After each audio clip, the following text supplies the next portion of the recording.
পাকিস্তানপন্থী রাজাকার জামাত ইসলাম তারা যে পরিমাণ বাংলাদেশের জনগণের উপরে নির্যাতন করতেছে, যে পরিমাণে জুলুম করতেছে, সেই জুলুমের প্রতিবাদ যদি কেউ করে তাহলে তাকে বিভিন্ন ট্যাগলাইন দেয়া হচ্ছে, তাকে নাস্তিক বলা হচ্ছে, তাকে আওয়ামী লীগের দোসর বলা হচ্ছে, আমাকেও নাস্তিক বলা হচ্ছে, আমাকেও আওয়ামী লীগের দোসর বলা হচ্ছে। আমি প্রতিবাদ করার ফলে যদি আমাকে এইসব ট্যাগলাইন শুনতে হয় তাহলে আমি মেনেই নিলাম আমি একজন নাস্তিক, আমি শুধু আওয়ামী লীগের দোসর না, আমি আওয়ামী লীগই করি, সেটাও মেনে নিলাম।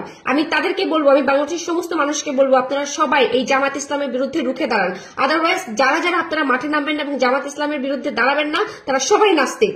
জামাত ইসলাম জঘন্য কাজ করতেছে বাংলাদেশে, প্রত্যেকটা মানুষকে ধরে ধরে নির্যাতন করতেছে, জুলুম করতেছে। এই জুলুম সহ্য করার মতো না। তারা পাকিস্তানি, তারা হচ্ছে রাজাকার, তাদেরকে কোনোভাবে বাংলাদেশে ঠাঁই দেওয়া যাবে না এবং সবাইকে এই ব্যাপারে অবশ্যই সচেতন হইতে হবে এবং সবাইকে এই ব্যাপারে রাজপথে নামতে হবে।